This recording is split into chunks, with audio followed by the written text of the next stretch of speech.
그 이제 물질이 사회 발전에 이제 중요한 역할을 한다. 이제 뭐 정신보다 더 중요한 역할을 한다. 이런 생각을 가지고 있었는데 최근에 이제 몇 년 동안에 그 물질 중에서도 에너지가 아주 중요한 역할을 한다는 생각이 들게 됐어요. 그래서 제가 한 2, 3년 전부터 이제 에너지 쪽 공부를 좀 했어요.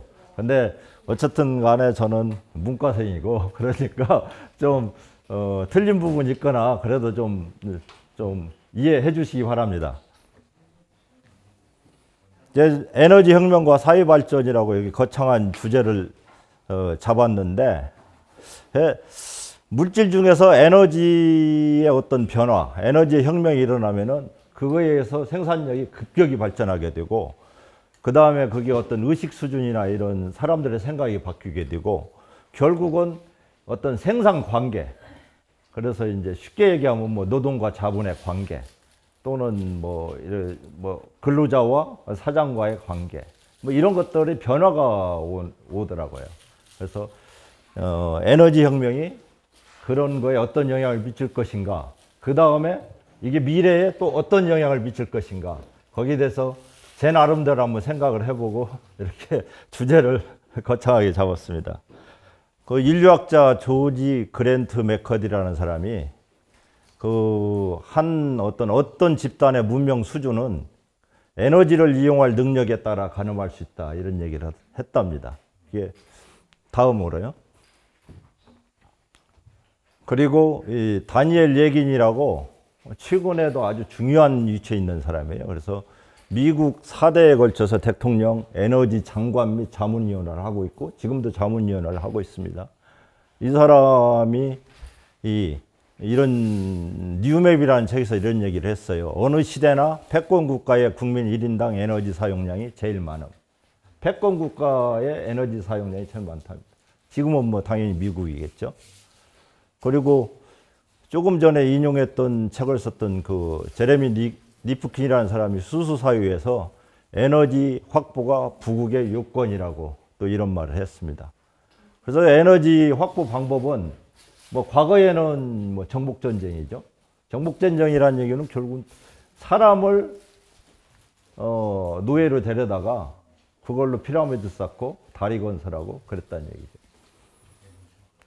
그 다음에 이제 산업혁명 시대는 기술 발달, 특히 이제 뭐 화석연료를 이용하는 방법, 이런 것들에 의해서 이제 에너지가 많이 확보가 됐고, 최근에는 뭐 기술 발달도 중요하지만은 어떤 정치적인 리더십이 필요하지 않을까. 지금은 정복전쟁 할 수 없잖아요. 바로 이제 정복전쟁, 나무나 찾아나가는 어떤 리더십의 상처를 입는 거지 않습니까? 그래서 오히려 이제 그걸 뭐 정치적으로 국제적인 역학관계나 이런 걸로서 풀어가는 그런 거에서 에너지를 확보하는 방법.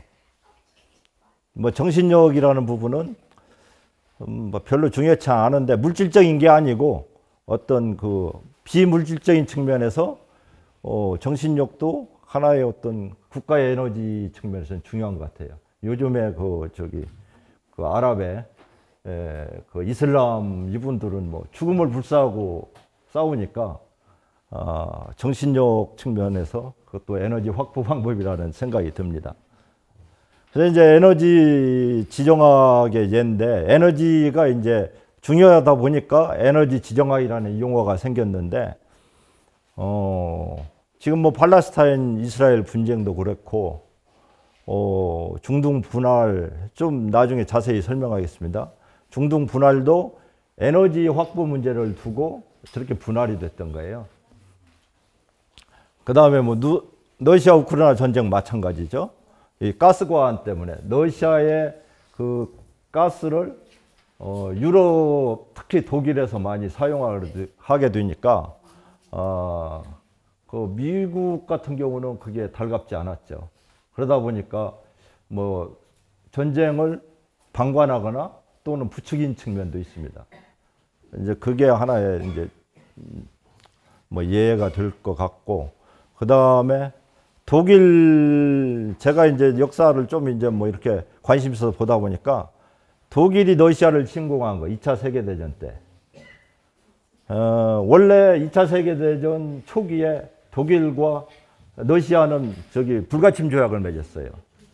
근데 나중에 독일이 이제 러시아를 불가침 조약을 배반하고 러시아를 침략하는데 그 이유가 석유 때문에 그래요. 석유 때문에.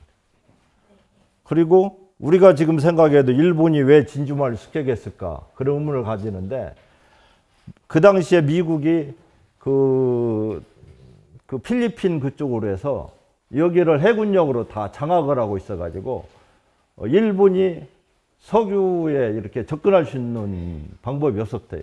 결국은 미국하고 싸워야만이 미국 함대를 쳐부셔야만이 일본이 석유의 성과를 거둘 수 있기 때문에 별 수 없이 선택한 거라고. 그리고 이제 여기 누즈벨트와 키신저인데 누즈벨트는 그 얄타 2차 세계대전이 끝나고 얄타 회담을 끝내고 바로 사우디로 날아가요. 그리고 얼마 있다가 뭐 한 1년도 안 돼서 돌아가셨는데 사우디 가서 한 게 뭐냐면은 그때 이제 사우디가 석유가 나오기 시작했는데 너희 그 왕권을 우리가 보호해 줄 테니까 석유는 우리한테 팔아라. 똑같이 마찬가지 이유로 키신저가 그 72년에 미국이 이제 그 달러를 너무 많이 뿌려가지고 금태환 정지를 하지 않습니까? 금태환 정지 아세요? 무슨 말인지? 예, 예. 이제 뭐 우리 어린이들은 모를 때지만은 하여튼 금태환 정지라는 게 그걸 이제 정지를 했는데 금으로 이제 달러하고 금하고 바꿔주는 거였는데 그걸 못 하겠다. 그러니까 달러 가치가 이제 폭락을 해요. 근데 그걸 방지하는 방법이 키신저가 사우디에 가서 너희들 우리 왕권을 계속 보호해 줄 테니까 석유는 달러만 받고 팔아라. 그게 이제 오일 달러라고도 하고 페트로 달러라고도 합니다. 이제 역사에서 봤던 어떤 그 에너지 지정학의 예로 이렇게 들었습니다. 현재는 이제 미중이 이제 패권 경쟁을 하면서 또 에너지가 뭐 중요하게 됐는데 지금 현재는 조금 다른 형태로 이제 진행되지 않을까. 그래서 기술 경쟁인데 AI와 배터리 에너지 경쟁 이랬습니다. 그래서 요즘에 뭐 그 반도체 계속 중국 규제하고 하는 것도 하나의 그 어떤 에너지 전쟁의 일환이다. 특히 AI 쪽에. 그리고 이제 또 한편에서는 이 정신적인 측면에서는 이념 경쟁을 하고 있어요. 그래서 미국은 이제 민주주의라고 그리고 중국에 대해서는 뭐 독재라고는 안 하고 권위주의 정부라고 이제 그렇게 비판을 하고 있죠. 그래 이제 이런 어떤 이데올로기 전쟁을 하고 있습니다. 다음 분.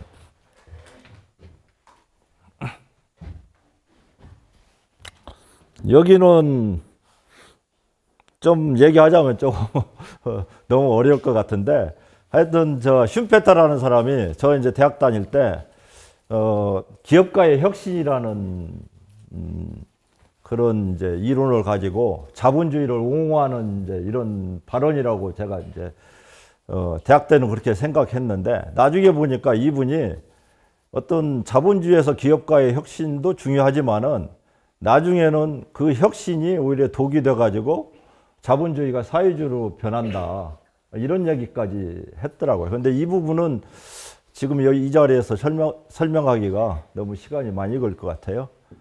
그래서 여기는 좀 건너뛰기로 하고 밑에 보면은 이제 슌페터도 결국은 이제 자본주의 끝에는 사회주의로 갈 거다 그런 얘기를 했는데 막스 뒤에 슌페터가 오스트리아 사람입니다. 그래서 그 막스보다 조금 이제 후에 태어난 사람인데 이분도 하여튼 슌페터도 어떤 유물론적인 입장에서 봤던 것 같고 막스도 유물론 뭐 다 아는 바와 같고 그 이제 동양에서는 우리 관중 관포지교하는 관중이 오히려 이제 2500년 전에 이런 얘기를 했었죠. 그 뭐야, 곡간이 뭐 넉넉해야 예절을 알고, 입고 뭐 먹을 것이 풍족해야 염치와 뭐야, 영예를 안다. 뭐 이런 얘기를 했는데, 이게 곧 그 어떤 유물론적인 그런 사관 내지는 생각이라는 생각이 듭니다. 다음번. 그래서 이제 그 에너지가 중요하다. 또 에너지 혁명이 어떤 시대별로 어떻게 영향을 미쳤나를 좀 이제 역사적으로 간략하게만 한 번씩 살펴보면은, 원시 시대에는 개인 노동력밖에 없었죠. 그러니까 구성원 모두가 노동을 하고, 그러다 보니까 어떤 축척이, 자본의 축척이 없어요. 그래서 뭐 집단을 이끌어가는 리더는 있었지만은 계급이라는 건 없었습니다. 다음 또 넘기죠. 고대 사회는 이제 타 공동체 정복을 해서 타인의 에너지를 이제 이용한 거죠. 노예 노동을 통해서. 그래서 이제 그 자본이 축적이 돼요. 자본이 축적이 되고, 또 이제 이 당시에는 또 이제 이자놀이를 또 이제 하게 되고, 그래서 이 고대 사회에서는 어떤 우리가 지금 현재 알고 있는 종교들이 많이 탄생을 합니다.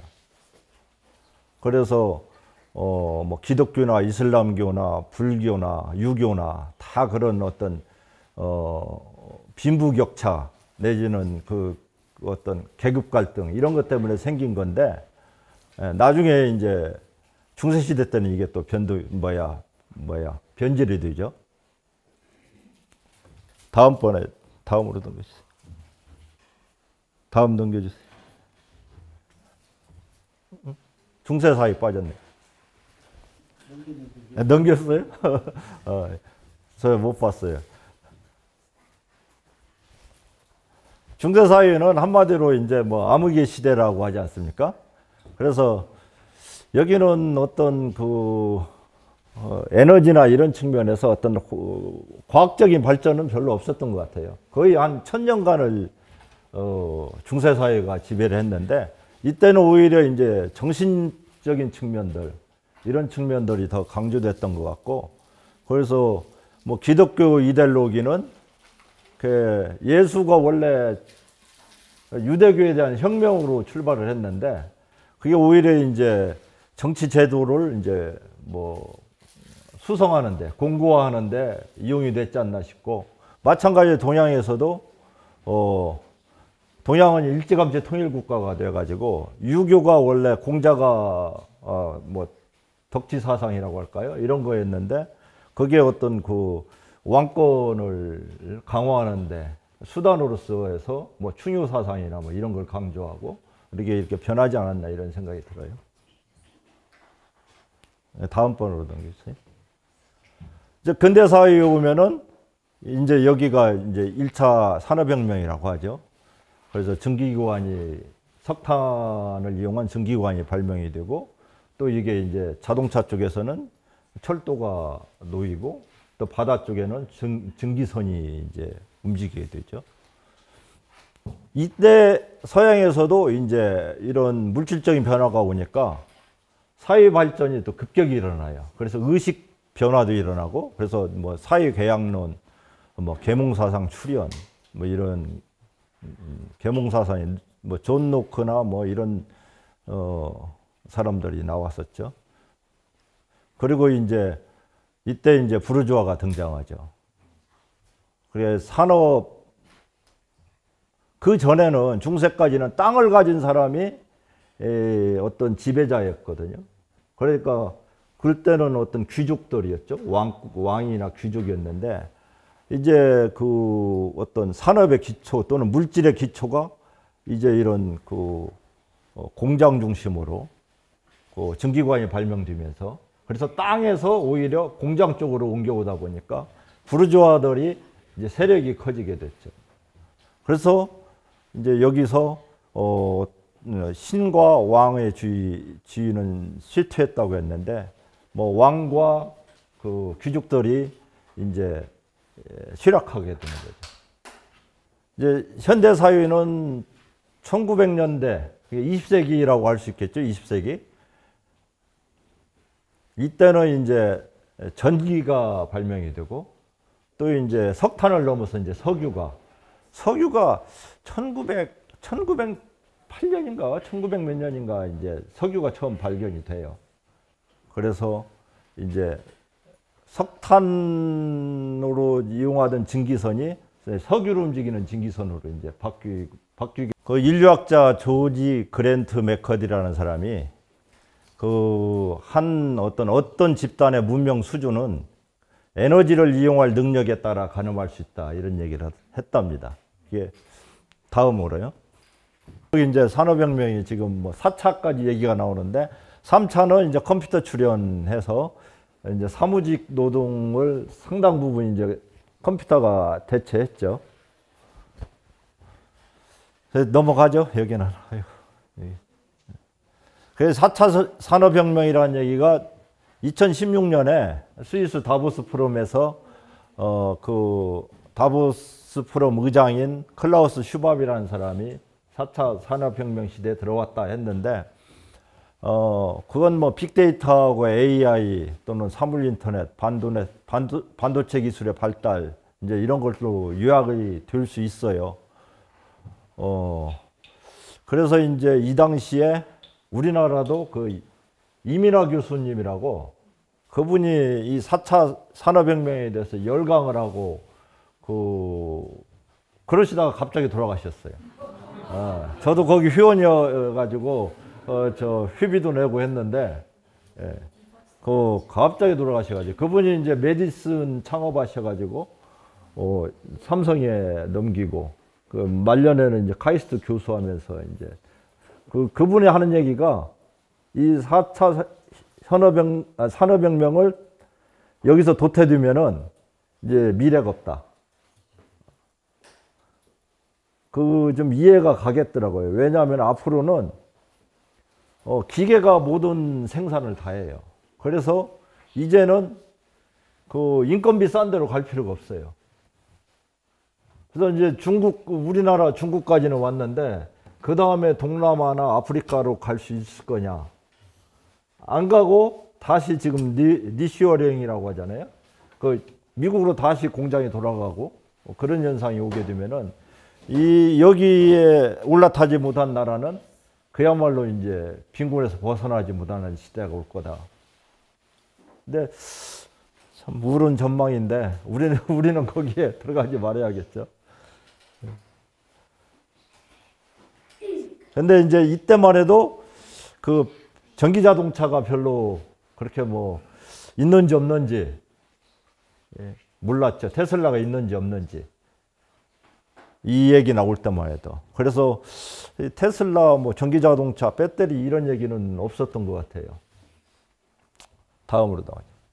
이제 코로나 때죠. 뭐 2020년 이때부터 이제 전기 자동차가 갑자기 이제 등장해서 바로 이제 주변 사람들이 전기 자동차들을 타게 되고, 그게 결국은 어떤 기업가의 혁신이죠. 뭐 일론 머스크 같은 사람들이 과연 그게 될까 했는데, 과연 될까 하는 게 뭐냐면은 저도 관심이 많았는데 2010년도 그때 금융위기 때만 해도 전기 배터리 자동차하고 수소 자동차하고 같이 나왔어요. 근데 전기 자동차 저것은 골프장에 카트나 이용하지 이게 속도를 못 낼 거라고 생각을 했어요.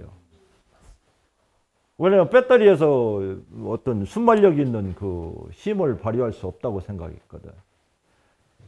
저도 이제 그때 음악에 심취해 있을 때인데 이게 저 앰프에 보면은 갑자기 막 몰아칠 때가 있어요. 그러면 전기를 머금고 있다가 밀어줘야 하는데 그 하는 역할이 콘덴서더라고요. 저도 뭐 그 오디오 이제 살 때 보면 뭐 젠센 콘덴서라고 뭐 해가지고 그런 콘덴서 뭐 황금색 그 콘덴서가 있어요. 이거가 몇 개 들어가면은 뭐 얼마나 힘이 좋고 뭐 이런 얘기를 하니 이만한데 그게 하나에 뭐 50만 원씩이 뭐 이래. 근데 그거 하면서도 몰랐죠, 문과생이라. 근데 일론 머스크가 그 콘덴서하고 배터리하고 결합을 한 거예요. 배터리에서 나오는 전기를 콘덴서에다가 모아놨다가 힘이 필요할 때 밀어주는 거예요. 그래서 지금은 뭐 이게 전기 자동차가 오히려 더 가속력이 더 좋잖아요. 이런 것들이 이제 기업가의 혁신이 아닌가 싶고, 그래서 이제 한쪽에서는 이제 일론 머스크가 했고, 또 그 기초를 깔아준 게 중국이죠. 중국은 아예 석유 자원도 없고, 엔진 쪽은 한참 뒤떨어져 있고, 그러니까 우리는 배터리 쪽으로 나가겠다. 그래서 지금 뭐 중국 전기 자동차의 아버지라는 왕강이라는 사람이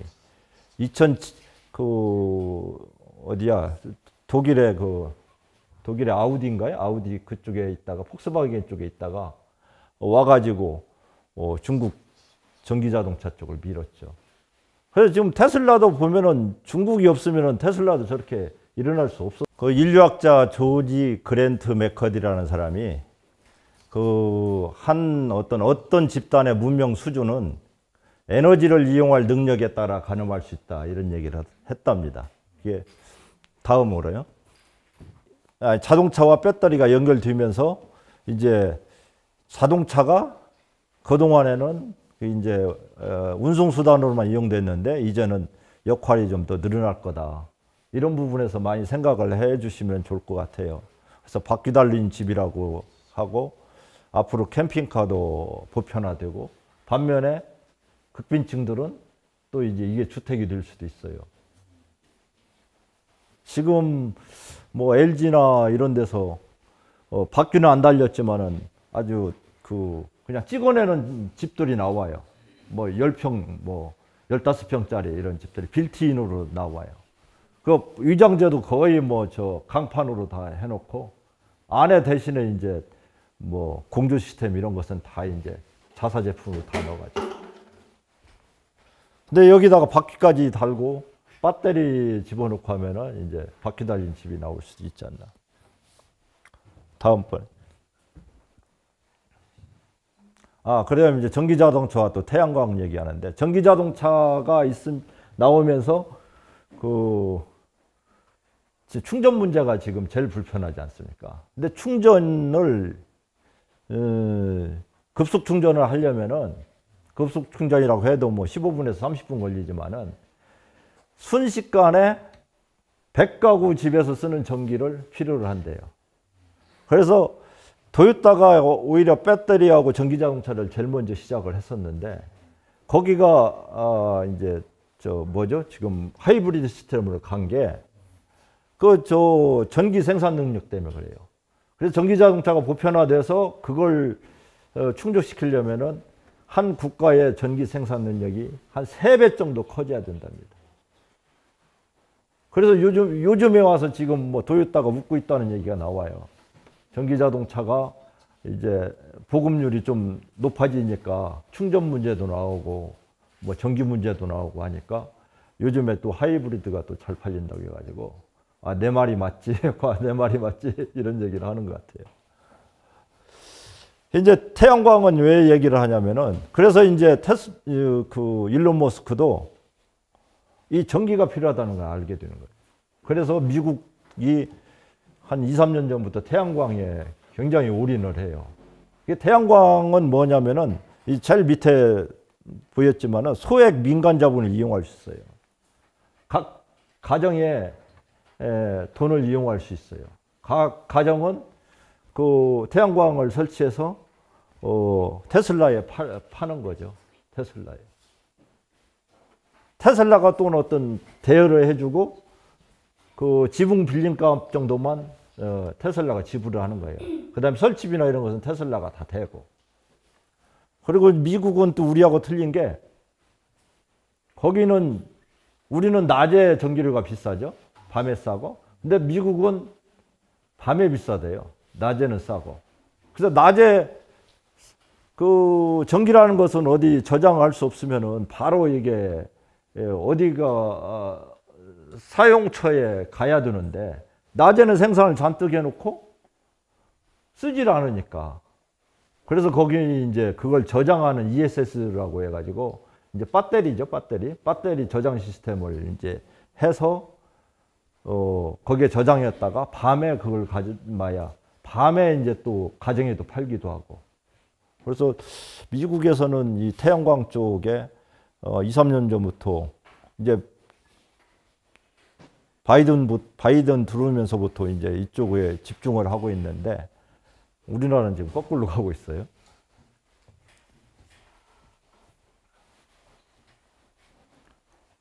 그 다음에 이제 뭐 모빌리티 혁명, 이것은 뭐 결국은 배터리하고 자동차하고 움직이는 거. 근데 자동차 이외에도 움직이는 게 또 여러 가지 있을 수 있죠.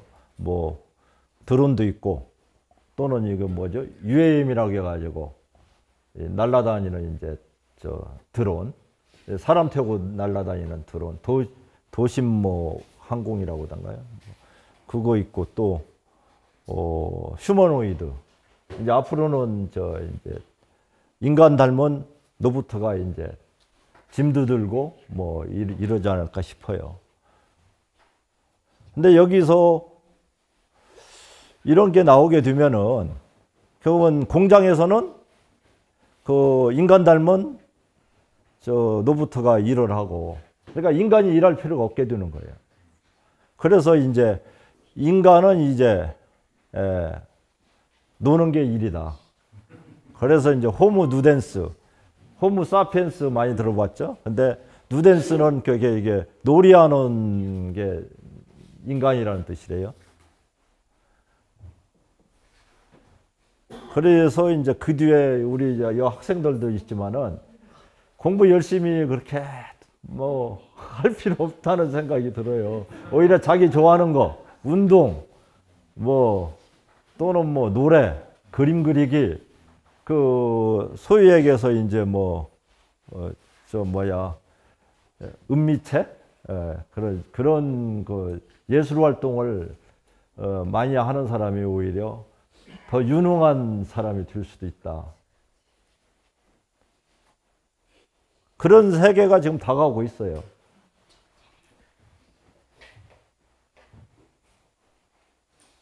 그리고 이제 또 지금 또 이제 아까 얘기했던 뭐 지정학적인 그 문제에 있어서는 이게 휴머노이드나 드론이 전쟁 도구로 이용돼요. 그래서 최근 전쟁에서 이제 보이고 있지 않습니까?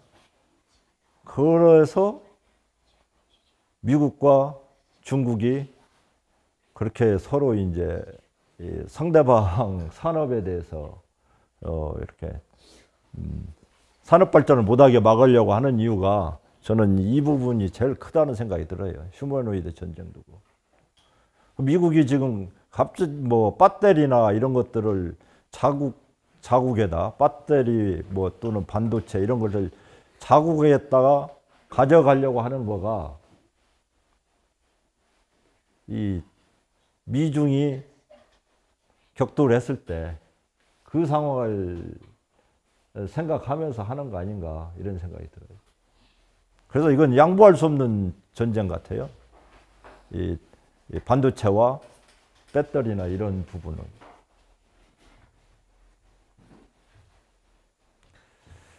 예, 원자력 부활. 저도 한 2, 3년 전에는 무슨 원자력이냐 그랬는데, 요즘에 와서 이게 러시아 우크라이나 전쟁이 촉발되면서 갑자기 원자력이 다시 각국 정부에서 이게 다시 이제 꺼진 불도 다시 보자고 하듯이 다시 이렇게 이제 검토를 하고 있는 것 같아요.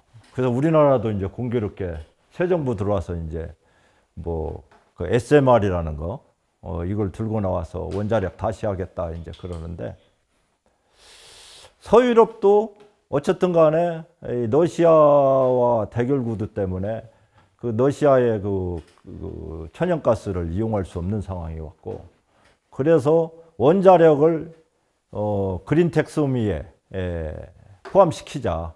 그러니까 그린 에너지에 포함시키자. 이런 얘기가 나오고, 단지 조건은 사용 후 핵연료 처리 시설, 이게 뭐 지하 한 500m에 넣어야 하는데 지금 현재 충족하는 데가 어디 스웨덴인가 여기 뿐이라고 하더라고요. 우리나라도 그 방패장 만들려다 지금 안 되고 있는데, 그 다음에 이제 핵 사고가 났을 때 제어 시스템이 완비될 것. 이 두 가지를 하면은 원자력도 그린 에너지로 보자. 이런 얘기가 나오고 있고, 특히 이제 지금 동유럽에서 뭐 폴란드부터 해서 체코 뭐 또는 이런데 헝가리 이런 데들이 지금 원자력을 지금 발전소를 지으려고 해요. 우리나라도 여기에 뭐 참여하다가 지금 미국한테 견제를 당하고 있는데, 지금 이런 데도 지금 하려고 있고, 그리고 지금 이제 나오는 얘기가 이제 고속 뭐 중성자로 고속 증식로 이러는 건데, 저 이제 아까도 얘기했지만 이과생이 아니라서 잘 이제 모르는데, 그냥 이렇게 언론에 나오는 얘기들만 들어보면은 이게 이제 지금까지는 3세대인데 지금 4세대 방식이라고 그래요. 그래서 뭐 경수로도 하는 방식이 있고 중수로 쪽으로도 가는 방식이 있는데, 중수로 경수로는 물로 이게 이제 그 핵연료가 이제 핵연료가 이제 저기 분화하면서 거기에서 이제 열이 나와서 그걸로 데펴서 터빈을 돌리는데, 또 이제 그 핵연료를 이제 너무 과열되지 않게 식혀주는 역할을 이제 물이 하는데, 거기에 물이 이제 뭐 중수로 경수로 뭐 그런 것 같아요. 근데 우리나라는 그 월성 처음에 했던 거가 중수로 방식이에요. 근데 중수로 방식이 그 원자폭탄 만들기가 쉬운 방식이에요. 그래서 미국에서 그쪽으로 밀지 않고 경수로 방식으로 가고 있고, 중수로 방식은 바로 플루토늄이 나오기 때문에 아주 원자폭탄 만들기가 쉽다고 그래요. 근데 지금 이제 4세대 원자로 같은 경우는 이 플루토늄이 바로 생산이 돼요. 근데 플루토늄을 다시 핵 원료로 쓰는 거예요. 발전 원료로 쓰는데, 그 발전 원료로 뭐 예를 들어서 4개를 쓰면은 다음에 여기서 또 5개가 생산이 된다고 그래요. 그리고 천연 그 우라늄이 그 대신 들어가서 없어져요. 천연 우라늄이 줄어들고 플루토늄이 4개가 들어갔다가 5개가 나와요. 그럼 계속 그 증식이 된다는 뜻이에요. 그래서 이게 현재 그 원자력보다 엄청나게 그 화력이 세다. 생산 능력이. 그래서 지금 이쪽으로 연구를 하는데, 우리나라도 미국과 한 10년 정도 같이 했대요. 그래서 30년 실용, 미국이 30년 실용화 목표고, 최근에 좀 관심 있는 분들이 봤으면은 저기 소련 어디 있어? 여기 없네. 소련과 중국이, 아니 그 러시아와 중국이 이 4세대 원자료 이거 개발 협약을 맺었다고 그래요. 그래서 다시 지금 이 핵발전에 대한 불이 붙었습니다. 이렇게 되면은 아마 이제 고속 뭐 증식로 이게 되면은 아마 이 각국에서 언제든지 맘만 먹으면은 핵폭탄을 만들 수 있기 때문에 이 NPT 핵 확산 금지 조약이 거의 무력화되지 않을까. 지금도 이제 위태위태한데 그런 시대가 오지 않을까 싶어요. 그다음에 SMR은 지금 뭐 여러 가지 얘기들이 많은데 경제성이 없다 뭐 이런 얘기도 있는데, 또 한편에서는 이 핵발전이 제일 먼저 일어난 게 핵잠수함에서 먼저 생겼다고 그래요. 미국에서 핵잠수함. 미국과 소련 뭐 거의 마찬가지인데, 근데 어떤 핵잠수함이나 우주선이나 비행기 뭐 이런데 조그마한 핵발전이 들어가면은 엄청난 그 동력원이 되겠죠. 힘도 세고, 그게 저 핵잠수함 같은 경우는 뭐 1년 이상을 밖으로 안 나와도 된다고 하지 않습니까? 그래서 지금 현재는 경제성이 없어도 앞으로 그 어떤 핵잠수함이나 우주선 동력원이나 뭐 이런 걸 감안했을 때는 이쪽 기술 개발도 계속 해야지 않나 이런 생각이 듭니다. 다음에 이제 핵융합인데 이게 이제 여기 보시면은 인공태양이고 상용화 30년, 발전 30년. 상용화도 앞으로 30년 뒤에나 된다고 그래요. 근데 30년 뒤에 이게 되면은 진짜 이때는 진짜 인간 먹고 놀아도 됩니다. 이때는. 예. 그때까지 살 수 있을지 모르겠어요. 그래서 지금 이제 우리나라도 이 상당히 앞서가 있어요. 이 국제 핵 융합 실험로라고 이제 이터라고 그러는데 여기에 보시면은 7개 국가 중에 하나예요. 그래서 원래 여기 러시아, 미국, EU에는 프랑스, 영국 여기가 저기죠. 핵을 가지고 있는 나라죠, 원래. 러시아, 미국, 프랑스, 그다음에 중국. 이렇게 해서 5개가 핵을 가진 나라고 그 뒤에 이스라엘과 인도가 지금 핵무기를 가지고 있고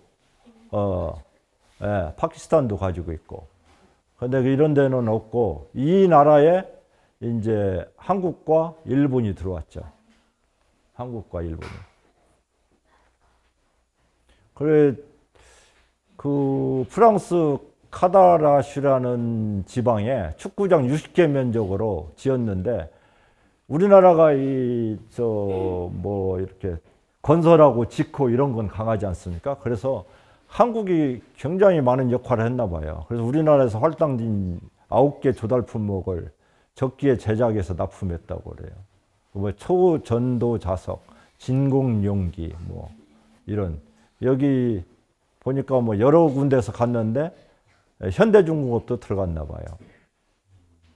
그래서 여기 밑에 보면은 유니스트와 현대중공업이 유니스트가 이제 울산이죠? 과학기술원 여기하고 울산에다가 이 지금 고온 초전도체 토카막을 짓고 있어요. 그래서 울산에서 아마 이게 이 핵융합 쪽에 굉장히 좀 적극적인 것 같아요. 여기 부시장 출신이 이쪽으로 상당히 좀 적극적인 것 같아요. 그리고 우리나라는 이제 이터에도 참여했지만 케이스타라고 해가지고 세계 최초로 2020년에 1억 도 이상 초고온 플라즈마 상태로 20초간 달성했대요. 지금까지는 이 초전도체를 쓰지 않고 전자석으로 해서 토카막을 만들었는데 우리나라가 저온 초전도체 자석, 이게 저온 초전도체라고 하면은 영하 270도 그 상태에서 이제 이게 뭐냐면 영하 270도가 돼야 초전도체가 작동을 한다고 그래요. 이때는 그 자력을 무력화시키기 때문에 어떤 열이 침범을 못 한대요. 그래서 열을 감싸 안을 수 있는 거예요. 근데 인공태양이라고 하는데 태양은 평균 온도가 1500만 도시래요. 근데 인공태양은 얼마를 만들냐면 1억 도시를 만들어야 된대요. 이게 그 차이가 뭐냐면 태양은 중력 이게 워낙 강해가지고 1500만 도시 정도면 되는데 지구는 이게 중력이 적으니까 그것보다 뭐 7배 정도 필요하다고 해가지고 1억 도시를 만드는데 1억 도시 상태에서 이 열이 밖으로 나가지 않고 가둬져 있어야 되니까 굉장히 어렵죠. 근데 이게 우리나라 케이스타 같은 경우는 이론적으로 한 300초라고 했나? 300초까지 달성이 가능한데 아직 20초까지밖에 달성을 못했대요. 그래서 이제 뭐 미국은 또 자기들 나름대로 또 하고 있고.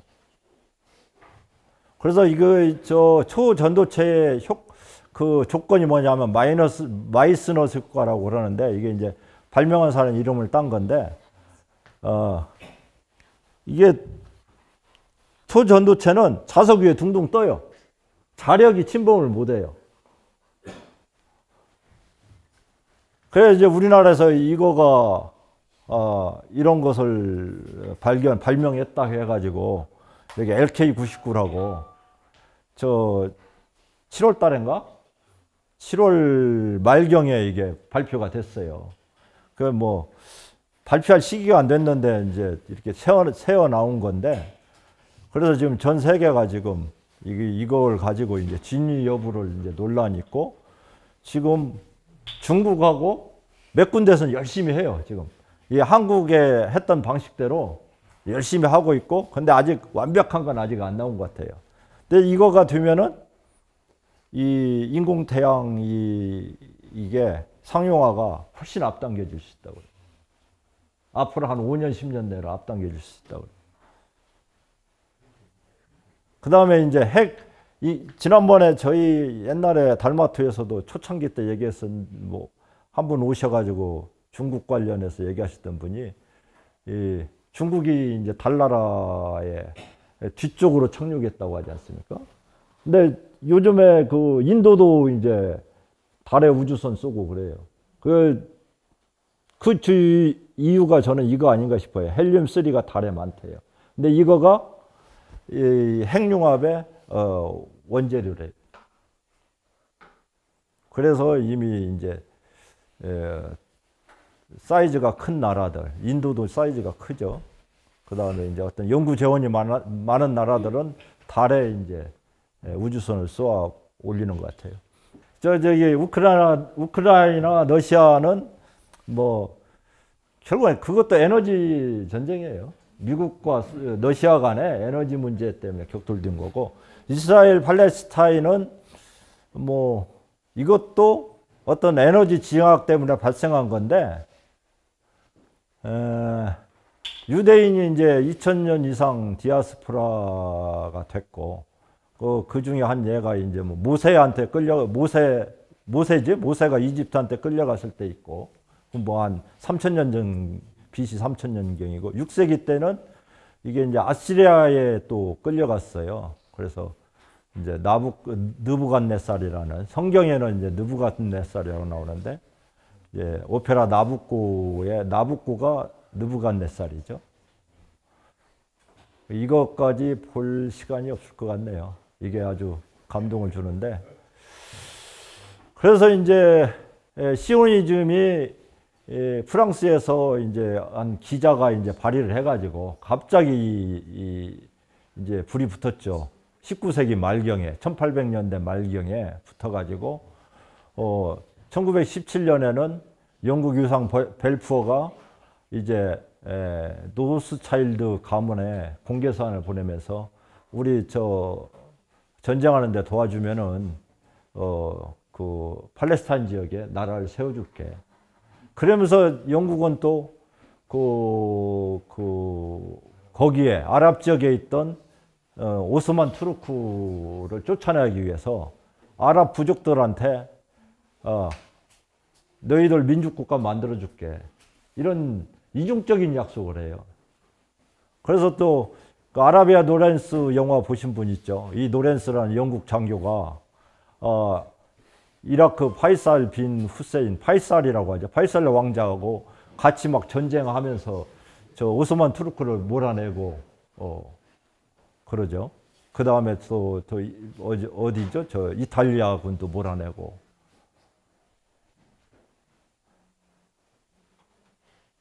그랬는데 이제 이 두 개가 상충이 돼요. 그리고 나서 1917년 이 당시 1차 세계대전이 마무리되고 나서 이제 사이커스 피코라고 하는데, 이게 사이커스는 영국의 의원이면서 그쪽 중동 쪽, 아랍 쪽 뭐 전문가고, 피코는 이게 이제 프랑스의 외교관이죠. 이 사람이 이제 주역이 돼가지고 이제 금을 걷는데, 다음번 한번 넘겨주실래요? 이렇게 금을 그어요. 이건 프랑스가 직접 통치하고, 여기는 이제 프랑스 세력권에 두고, 여기는 영국 세력권에 주고, 네드조는 영국이 직접 통치. 아마 여기에 그 당시에 1908년인가 뭐 몇 년대에 발견된 뭐 유전 지역들이 여기 있어요. 그래서 영국이 여기를 특히 더 욕심을 내죠. 근데 이게 보면은 부족과 민족, 지리 등을 무시한 금극기예요. 이게 이제 지형들이 있을 텐데 우리 3.8선 그 뜻이 딱 그어버렸잖아요. 그러니까 여기에 그 쿠르드족이라고 요즘에 항상 어느 나라에서든지 대접을 못 받는 쿠르드족이 있는데 그 사람들이 3천만이에요. 근데 이게 그 사람들 터키에도 있고 이 이라크 지역에도 있고 시리아 지역에도 있고.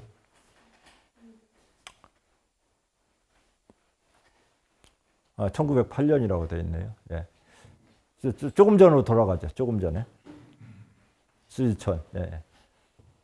그래서 이제 이 이스라엘 팔레스타인 분쟁의 주 원인은 이제 그렇게 아랍 지역도 그렇게 뭐 분할돼서 돼 있지만은 또 이제 벨포어 선언에 의해서 아랍 국가를 선포하게 됐고, 근데 벤구리온의 3원칙이라는 게, 벤구리온이 이제 이스라엘의 아버지죠. 건국 아버지인데, 이 사람이 이제 그 나라를 선포할 때 유대 국가, 민주주의, 단일 국가 이 세 가지를 이제 실현하겠다고 했는데, 지금은 이제 이 벤구리온의 트리 딜레마라고 그래요. 이 세 가지가 동시에 이루어질 수 없다. 지금 왜냐하면은 그 이스라엘은 900만인가 그래요. 근데 팔레스타인 인구가 더 많아져요. 더 많아져 가지고 단일 국가가 되면은 민주 국가라면은 아마 유대 국가가 안 되는 거예요. 이슬람 국가가 돼 버리는 거예요. 그래서 이것은 세 가지가 가능성이 없다 해서 1993년에 오슬로 협정에서 나빈과 아라파트, 피에로 의장이 만나서 이제 두 개 국가로 가자. 투 스테이트 뭐 솔루션이라고 그러는데 두 개 국가로 가자. 이렇게 이제 협정을 맺었는데 협정 때도 이런 문제점들을 그대로 방치했어요. 이게 이제 쉽게 안 되겠죠. 이스라엘 정착촌인데 이게 뭐냐면 그 팔레스타인 사람들이 사는데 요르단 서안이라는 데하고 그 이제 가자 지구하고 이런 데에 정착 안에 들어와 가지고 이스라엘 사람들이 사는 마을이 있어요. 땅이 좋은가 봐요. 그래서 절대 그걸 포기 못 하겠다는 거예요. 그래가지고 이런 문제들이 있는 상태에서 어쨌든 간에 두 개 국가를 만들자. 그래서 그 가자 지구하고 요르단 서안하고 이 두 개 지역이 팔레스타인. 여기가 이제 그 지역이죠. 여기. 이게 가자고 이게 요르단 서안이죠. 지금 현재는 이런 상태로 쪼그라들었죠. 그리고 이 요르단 서안 지역에 보면은 이 이스라엘 사람들이 다 들어와 있어요. 그리고 정착촌이 있고. 그래 이제 협정대로 됐으면 좋은데 이 협정을 주도했던 나빈 수상이 이제 구구파한테 이제 암살을 당해요. 암살을 당하고 아주 지금 현재 이번에 얼마 전에 다시 이제 수상으로 복귀한 네타냐후, 이 사람이 30대 때 수상이 돼요.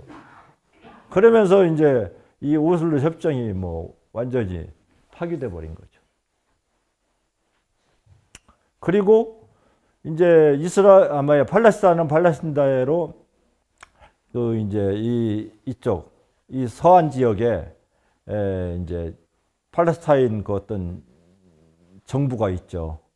이게 연합 정부라고 그러는데 파가 다 여러 사람들이 모여가지고 온건한 파들인데 여기서 선거를 했는데 이 하마스 당이 일당이 돼버린 거예요. 근데 여기한테 정권을 안 주고 거의 이제 서양, 미국 중심으로, 그 다음 이스라엘 이런 데서 인정을 안 한 거예요. 그러다 보니까 하마스 세력이 이 가자지구로 여기를 버리고 이쪽으로 들어갑니다. 그리고 이제 이쪽 요르단 서안 지역에는 온건파들이 남아 있어요. 파타당이라고 하는데 그쪽 사람들이 지금 남아 있어요.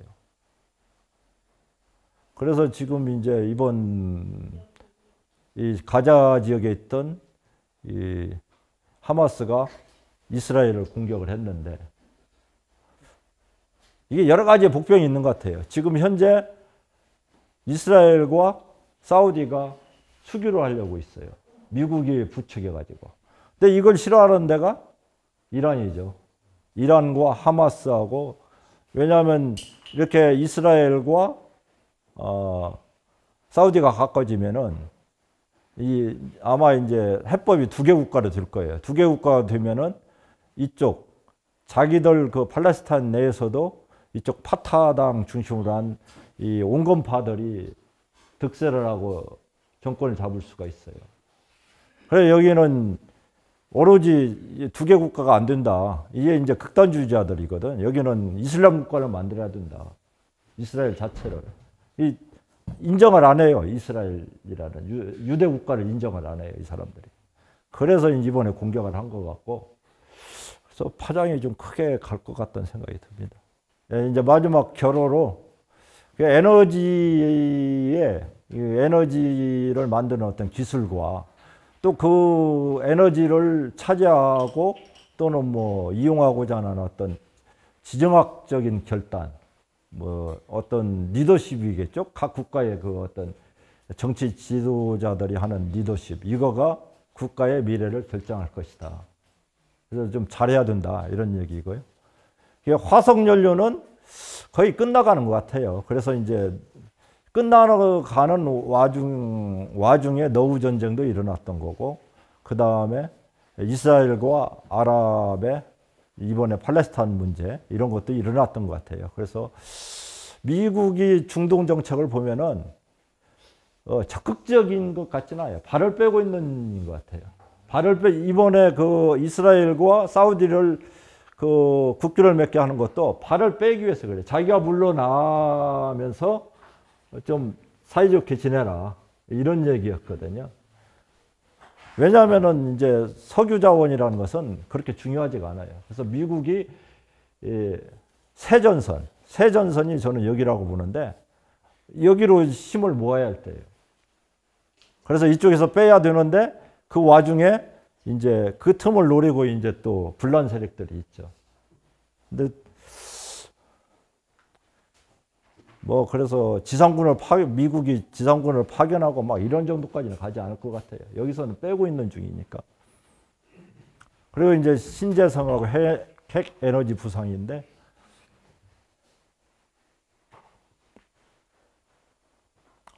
이제 신재생이니까 이건 뭐 태양광, 풍력, 이거하고 핵, 원자력, 이런 것들을 더 발전시켜야 될 것 같고, 그래서 거기서 나온 전기 에너지를 이제 배터리에 담고 로봇에 담아가지고 국가 경쟁력을 높이는 게 앞으로의 전략이지 않을까, 그 방향으로 가야지 않을까, 이렇게 생각됩니다.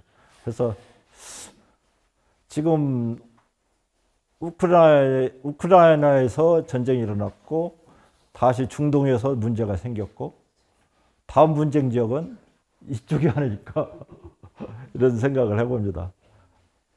두서없이 말이 많았습니다.